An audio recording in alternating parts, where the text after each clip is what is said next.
The Icons of Real Estate Podcast. Are you ready to learn the proven money-making secrets from top-producing icon agents? Ready to skyrocket your business? This podcast is for you. Tune in every week with your host, Tomasz Fonseca, and find out how to implement proven strategies to 10 times your business. From $3 million to $30 million in just 12 months. Brought to you by the Masters at Real Estate Marketing, Ardor SEO.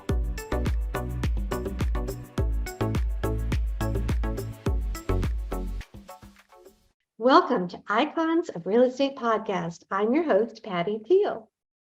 Let me tell you about today's guest.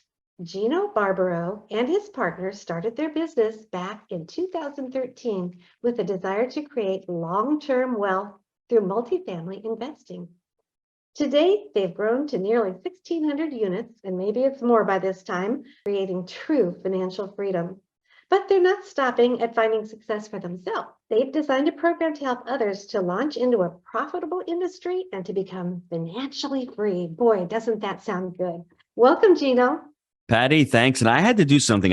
Before the show, I had to actually Google what the word icon really stood for. And for everybody out there, this is the definition of what icon is. It's a person or thing regarded as a representative symbol or worthy of veneration. Now, I am definitely not worthy of veneration. Maybe the wife is. I am not worthy of that. So I don't know if I'm an icon, maybe I'm in my own mind, but it's a powerful word. And for us at the Jake and Gino brand, we want to be venerated by our students. We want to be able to have our students and hold our students in high regard. And that's probably one of our core values is people first. So when you're out there and you're thinking of the word icon, think of that. I mean, that's what we should all be striving for, become better at what we do. And every decision we make, we should be striving towards, is it worthy of veneration? Is it worthy of going towards that lofty goal and trying to become a better version of yourself every day? Wow. Well, you're very modest, but thank you so much for looking up that definition. That's great. I can tell you're a true educator. Well, when you look at the word, you think of it as pictures. Or I really wanted to understand what the word meant. And, as a follower of Christ, you think of the icon as of the cross. That's the first thing that pops up. Mm-hmm. But it's such a deeper meaning. And when you take a look at it in its totality, there definitely are people that are worthy of it in this. In our generation, our culture. And I think we should all strive to do that. Whatever we're doing, whether you're sweeping the streets, whether you're a mother at home, whether you're the CEO of a company, whether you're hosting a podcast, I'm taking an hour of your life up and I'm taking an hour of your listeners' life up. I need to become prepared for this show. I need to prepare myself for life. And that's the only way that I see fit to be, part of this conversation of trying to be an icon of real estate. I just love what you said. And I think you're so correct in that you could take pride in what you do, whether you're a janitor or you're the head of a large corporation, because really it's putting your heart and soul into it and taking pride in doing a good job. So thanks for pointing that out.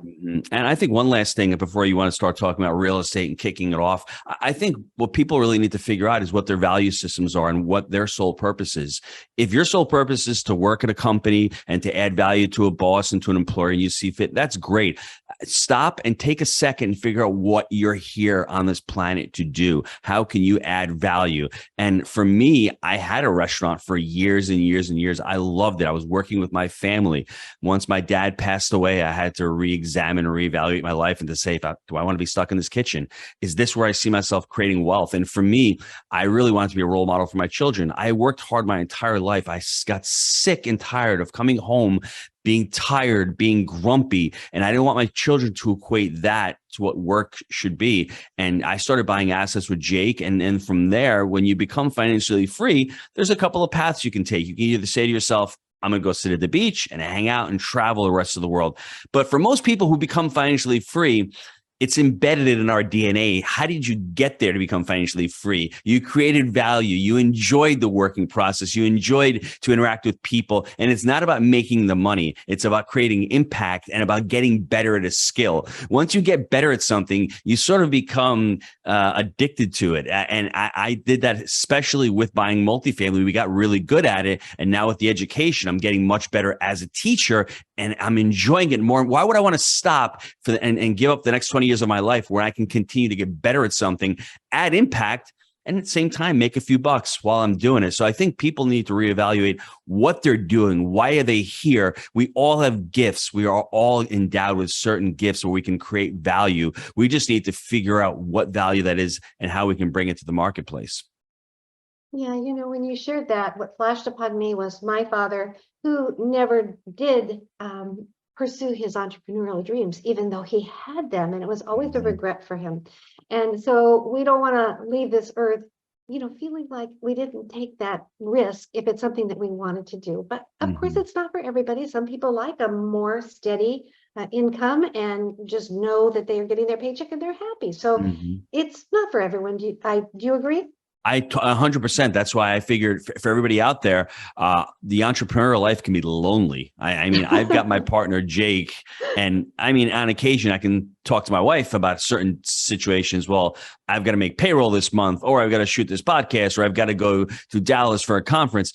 It can get lonely. And for me, it was a journey. That one restaurant where I had a business and I had a small business and I had a job. So for those of you out there that are stuck in that situation, there is more out there. And it's not just, you're not changing your life. You don't have to change things up. You just want to transform what you're doing. There's only a few little tweaks you need in your life. I mean, for me, it all came down to life coaching. I think life coaching was an amazing journey for me. I wanted personal development. So I said, let me go and study to become a life coach. My wife thought I was nuts. And once I graduated from it, the skills that I learned, whether it was empowering questions, to become a better listener, to be able to build rapport with people, to be able to challenge all the limiting beliefs and the assumptions and those voices in my head.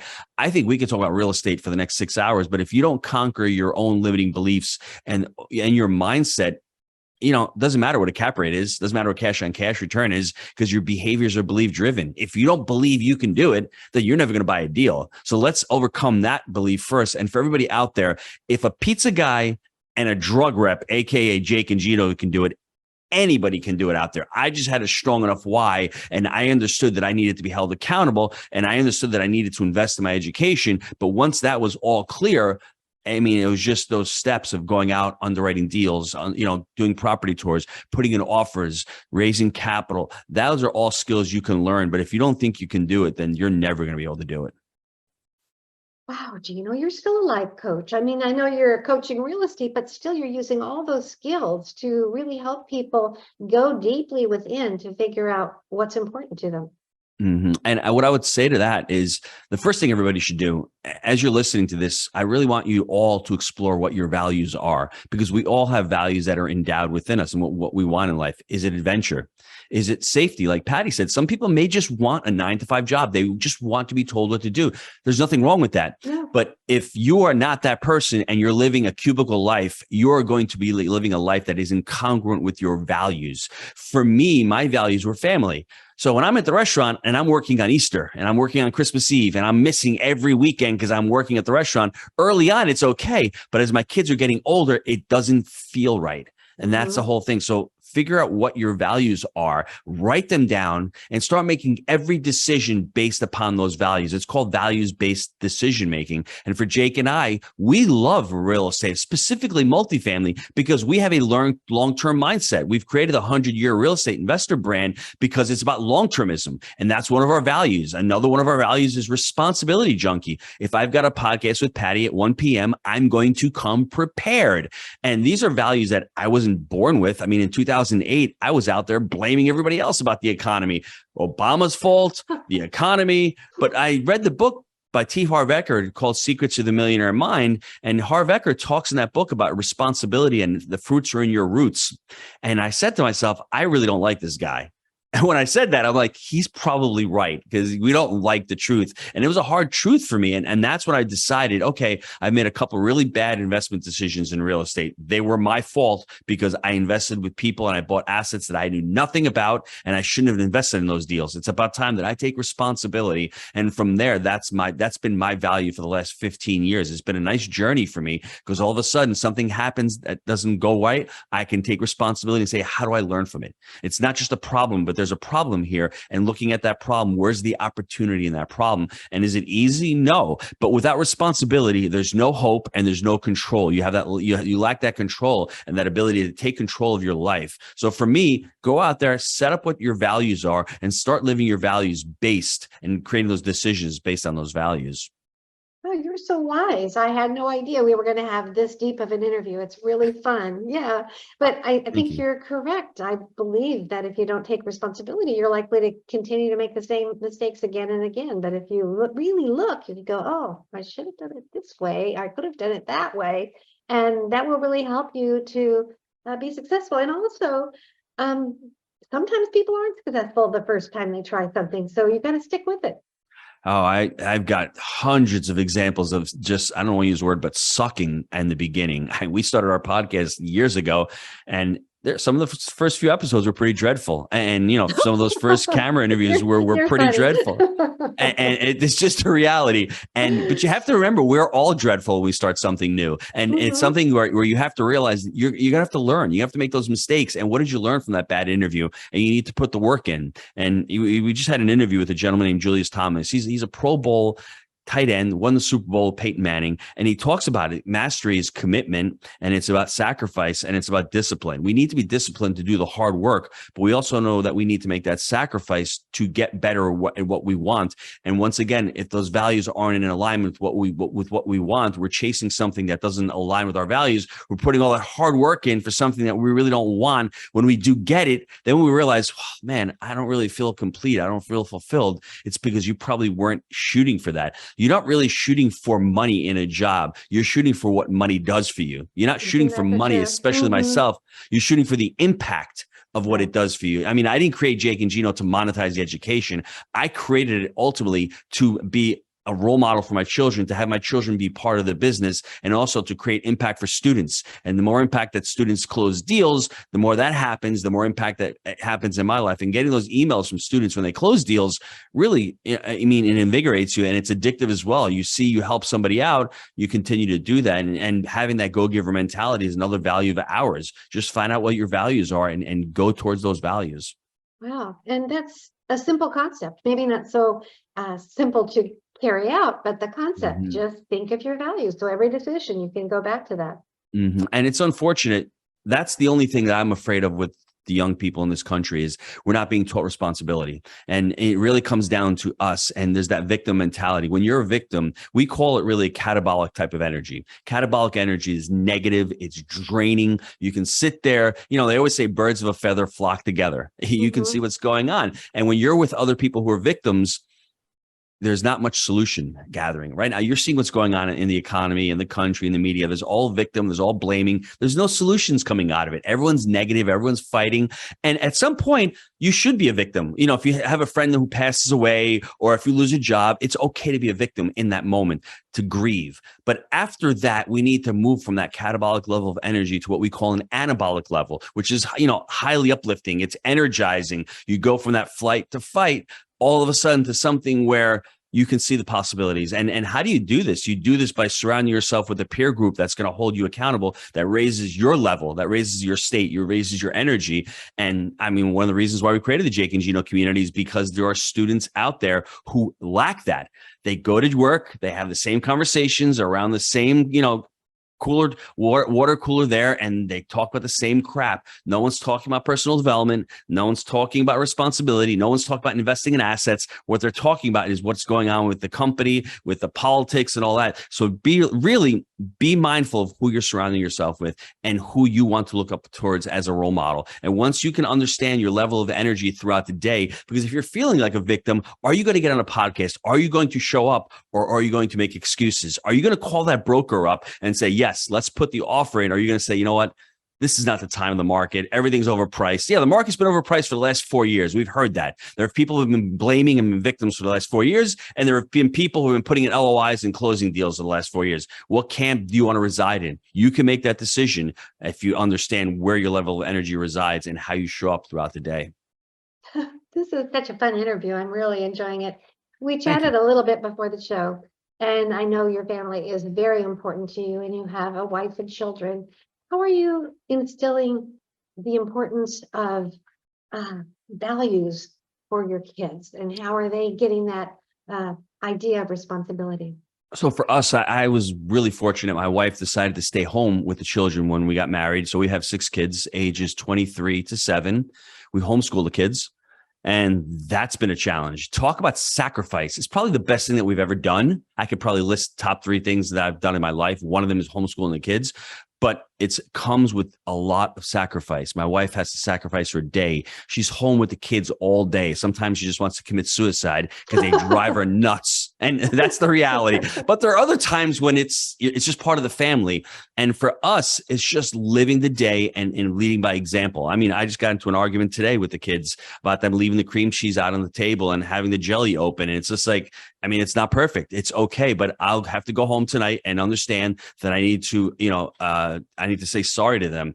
And it's part of journey as a parent. You're going to learn, you're going to make mistakes. Be honest, be vulnerable with your children, and they take cues. They see what you do and they see how you act. And I've just been really lucky because my oldest daughter, she's 23 years old now. So she's a missionary. So she decided to go work up in Tiger, Georgia as a missionary. My 20-year-old is a junior in college, and he's spent the whole summer working at the camp with her. And I think they've taken cues from us. They're finding their vocation. The old Gino would have said, nope, you've got to go out. You got to get a job. You need to make X amount of money. The new Gino says, what is your passion? What do you want to do? How are you going to create impact? And how are you going to live a purposeful life? As a parent, we need to guide our children as they're younger, but we need to actually have them make mistakes and make decisions on their own. So when they do become adults, they can finally say, yep, I'm leaving and I can make my decisions. And the great thing about it is the kids are going to come back. They love being at the house, and having that nurturing, loving environment is really important. And I think as a father, for all you dads out there, if you want your daughters to marry an idiot, a jerk, a moron, then you act that way, because the way you act is what they're going to be attracted to. So if you want to be a strong, loving, caring father, that's what they're going to be attracted to. That's who they're going to marry. And that's the reality of it. So be mindful of how you speak to your daughters, be mindful how you speak to your sons, because that will come back on you. So make sure that you treat them with respect and with love. And I had an argument with one of my daughters about 2 years ago, and I was yelling at her and like screaming at her. And my wife pulls me to the side and says, would you ever speak to an employee that way? And I said, no, I wouldn't. And she says, so why are you speaking to your daughter that way? And I stopped, and I was like, wow, you're right. Sometimes we have to have our significant other tell us that we're wrong. And we have to have the humility to understand that we all make mistakes, and that it's a learning process. We don't have a manual. There's no way to, when the child is born, what do? You just try to mirror, and you try to find successful parents who are doing it and try to follow what they're doing. Right. So I know your oldest is a missionary, so she must have a very big heart. And you mentioned earlier that being an entrepreneur, real estate entrepreneur, investor is in your DNA. Do you feel like any of your kids picked that up? That's a great question. I think the older one, what I love all children out there and parents to teach their children is really to be in the service of others. I think if you can serve others, whether it's when you're at home, setting the table, cooking the meal, throwing out the garbage, you're serving part of the family. And it's not just about me. That me gets you into trouble, because when you go work in an organization, it's not about you, it's about the organization. And as a leader, you have to understand how to serve others to be able to ultimately lead them. So I'm really thrilled at seeing her growth and seeing her vocation and her understanding money, because she was it was difficult, because she's invested in a couple of our deals. And she said to me, Dad, you invest in real estate, and I see the model. You're going in there, you're raising rents on people. Can they afford it? And I'm saying that's a tough question, Gabriella, because the way these apartments are in the next few years, if we don't fix these apartments, they're going to become obsolete. They're going to have to tear them down, and or someone else is going to come and implement the model as well. So there's a form of, working as an entrepreneur, trying to fix these apartments up, trying to raise the rent, and trying to deliver tremendous value. And at the same time, some of these people may get displaced. And now there's other services out there, Gabriella, I would say to her, like Section 8, like HUD housing, if they can't afford to go into a market rent. So having these conversations with your children can be difficult, but I want them to invest in my deals. I want them to start to grow, and I want them really to serve others and work at tough jobs. My son was a busboy last summer. He hated it. It was hard. I'm like, good. You're not doing that. He comes up to me and goes, I'm not doing that again, Dad. Good. So that's off the list. So that means you've got to go to college and get a job. And I think as far as the other ones, they are more entrepreneurial now, because years and years ago, my mindset was more limiting. We don't have enough money. We can't afford it. Whereas now the young kids are like, $2 million house, we should buy that house. That never would have come out of my kids' even thought process. Now it's like, okay, now how do we afford that? Instead of saying we can't afford that, the little one's like, I like that house, Dad. We should buy that house. Without even thinking about how do we get the resources to buy the house. The conversation is different when you look at it from that perspective and you want to buy that. How do we make that happen? Completely different conversation than I can't afford it. If you're saying you can't afford it, your mind completely shuts down and sees no solutions on trying to buy or trying to afford something like that. Oh, isn't that the truth? And so you really have to watch what you say. Every single day. And it's very difficult. And that's why when I'm on podcasts and I'm on shows, I try not to curse. And that's a difficult thing to do. You try to be the role model for the family. And for me, it can be challenging because, like I said, there are 6 of them in the house. To spend enough time we eat with each of them to give them the proper attention can be challenging. And one of the harder things is they all have different gifts, and trying to say one's better than the other. And, Dad, you love me more and all that. It can be challenging at times, but we do our best as parents.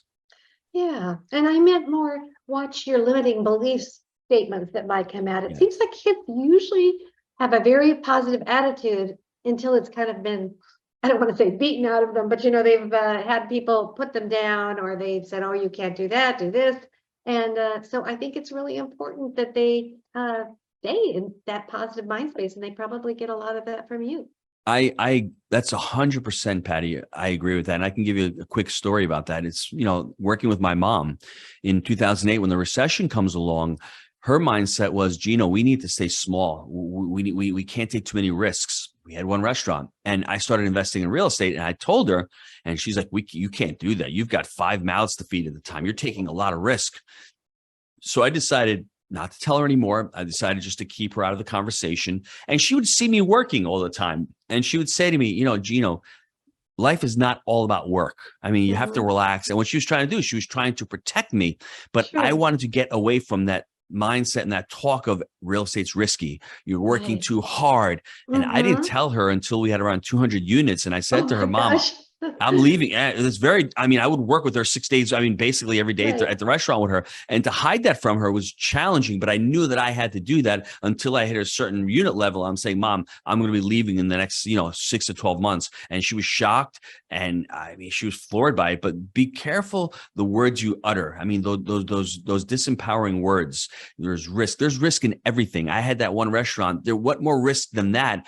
After COVID, I was in New York. Everything got shut down for a year. Would I still be there? So risk is really how you look at it. For me, that one single restaurant, that one place in a geographic location was a lot of risk. And to her, that's all she knew. That was her paradigm. That was the map that she looked, the lens that she was looking at life. And for me, I knew that wasn't the lens that I wanted to look to. So I just waited until I was comfortable enough to tell her that I had certain success. And then I let her know.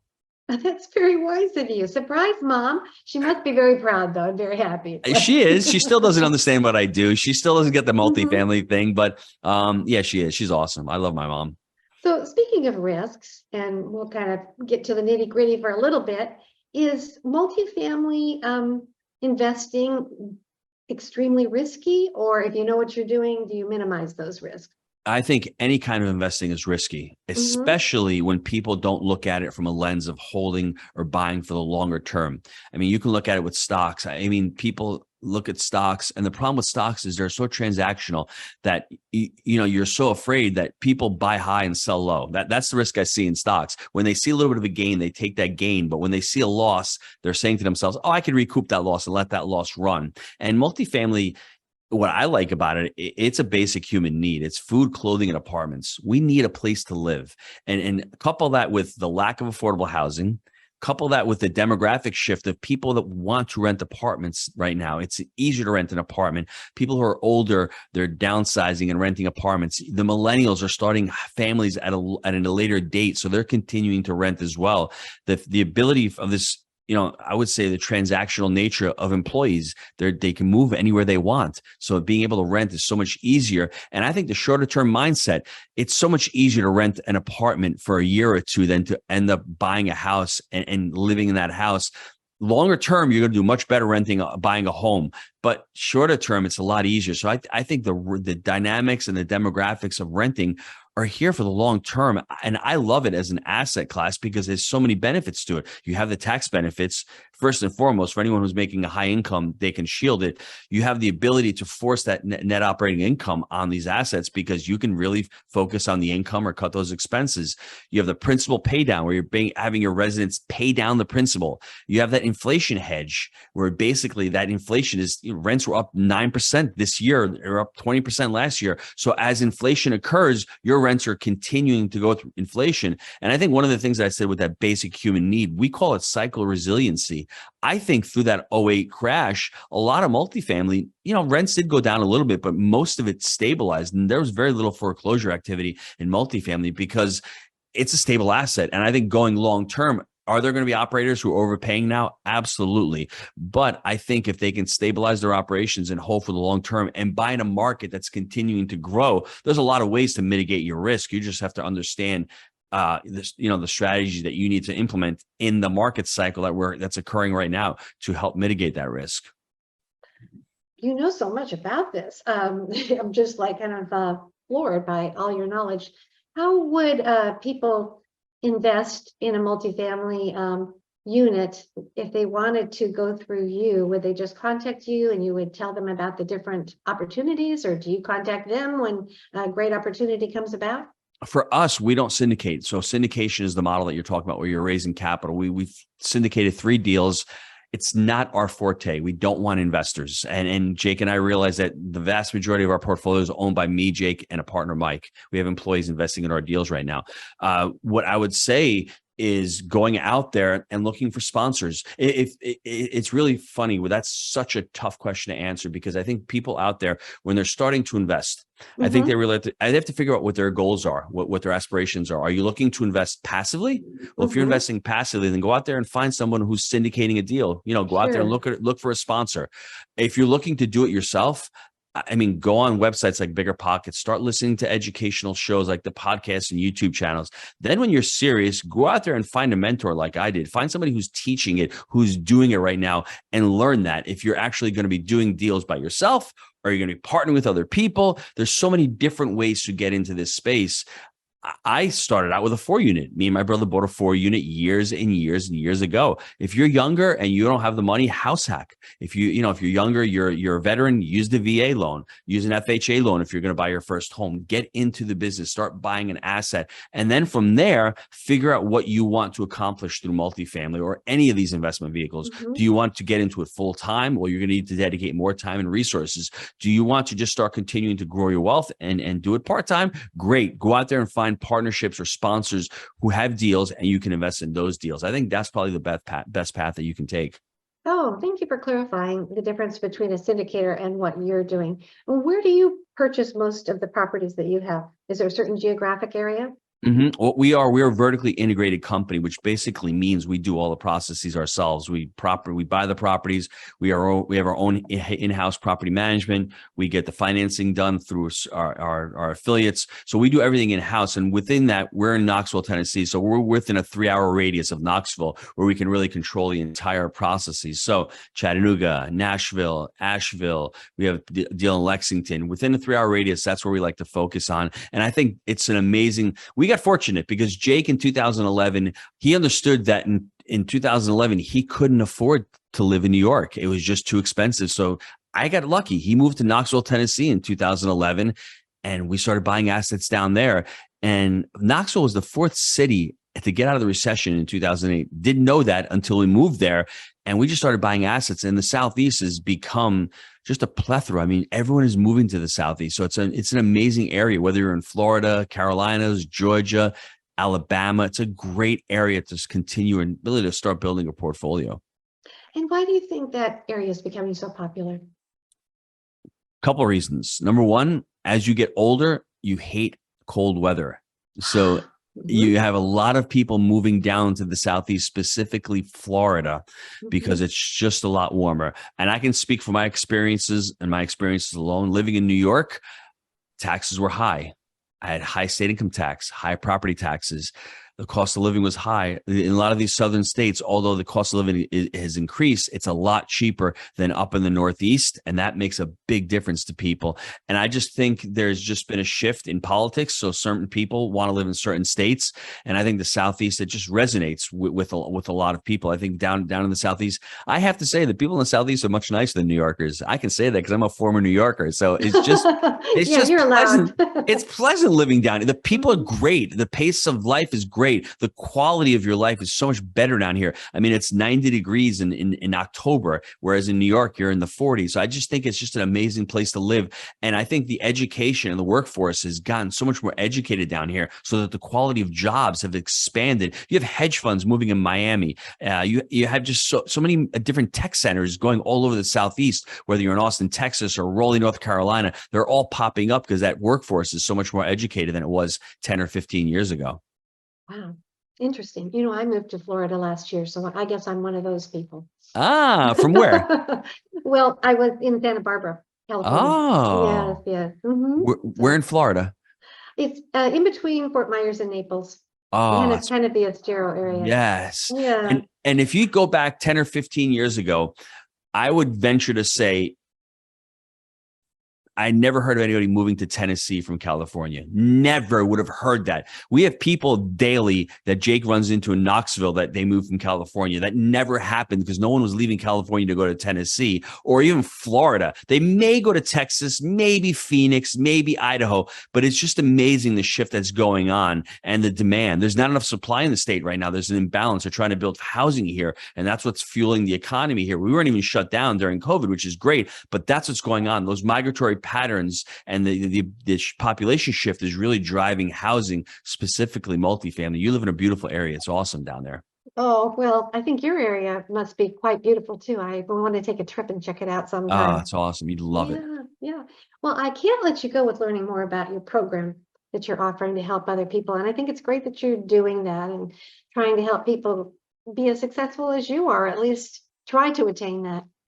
Just go to jakeandgino.com. You'll see all the different various books we have. We have the various podcasts on the website just to learn more. I just go on the site and there's so many different resources out there. If you're starting, best thing to do is just go to the YouTube channel, Jake and Gino, and start consuming the how-to content. Well, I'm going to go because you're really fun to watch. Some people can be a little bit dry, but you just have such a personality, and especially the depth that you go into about really getting clear on your values so you know where it's going to take you. Thank you. I appreciate that. Thank you for being on Icons of Real Estate. Oh, I know you don't like the word icon or you don't feel it fits, but I think it does. Thank you. Thank you.